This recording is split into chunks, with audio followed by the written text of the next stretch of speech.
wonderful pair, a wonderful football club, and it's Barcelona, Copa del Rey winners 2015.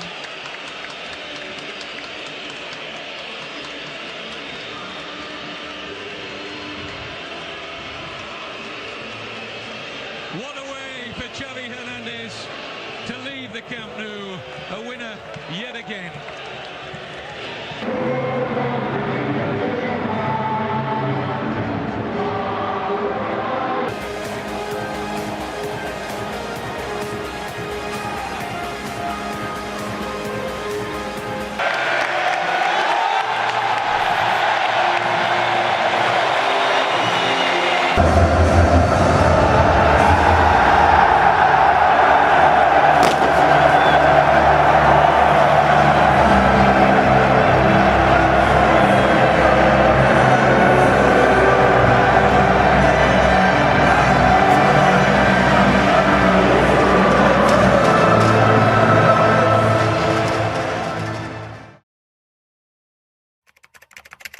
How Barcelona won the treble.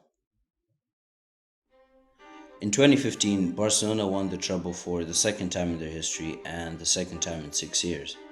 50 years from now, when people look back at the season, they'll probably think it was just another successful season in the club's most successful period. But going into the season, no one would have imagined that it would end the way it did. In the previous season, they had been knocked out of the Champions League in the quarterfinal, lost the Copa del Rey final to Real Madrid, and lost the league title on the final day after failing to beat Atletico Madrid at home. Off the field, things weren't much better. Coming into 2014-15, Messi was being investigated for possible tax fraud. The club president Sandro Rosell had resigned midway through the season after an investigation over Neymar's transfer to Barcelona, and the club was facing a transfer ban for signing underage players.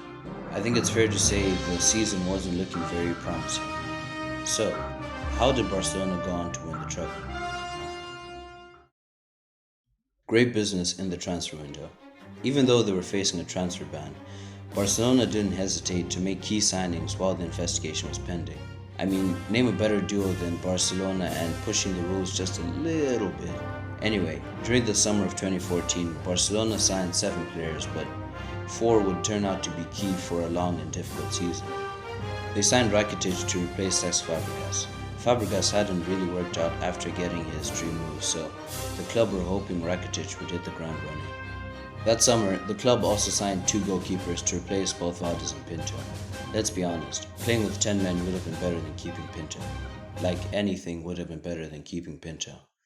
Anyway, they signed Claudio from Real Sociedad and Ter Stegen from Mönchengladbach. The way these two were utilized would be key to how the season panned out.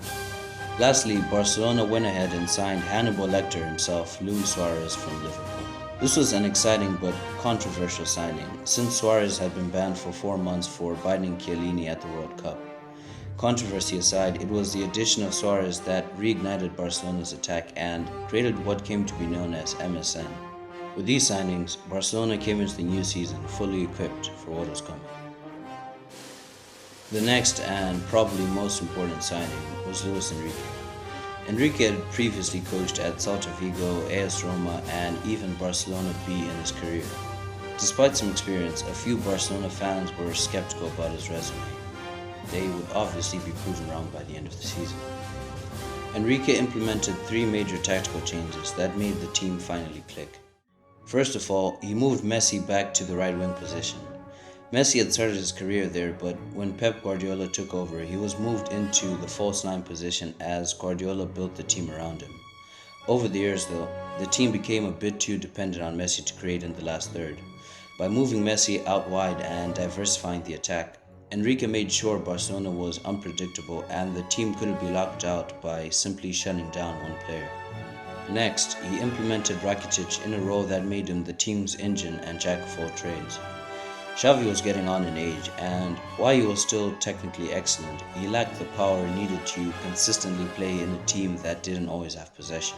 With Rakitic playing in that position, he had the simple task of moving the ball to Iniesta and the front 3 in attack and pressing hard and helping Busquets in defense.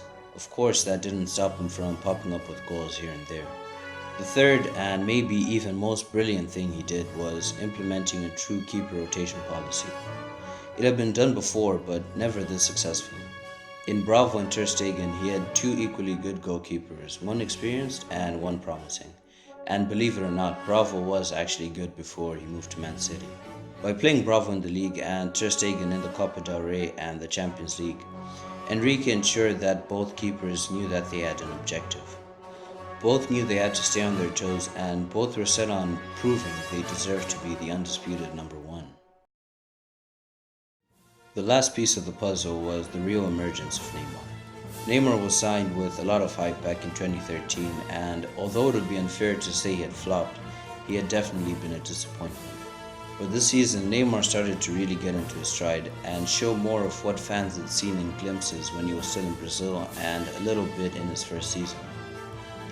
Neymar drastically improved his decision making, got rid of his timidness in front of goal, and carried his fair share of weight in the Barcelona attack. Now, of course, he still had the tendency to go for a little dip, but he was now using that power for good rather than to cover up for a failed dribble. With Neymar finally living up to expectations, Barcelona now had the world's most lethal attack. Messi on the right, Suarez in the middle, and Neymar on the left. That front three, coupled with a quick transition-oriented team and a hungry squad, ensured that Barcelona won the treble once again in 2015.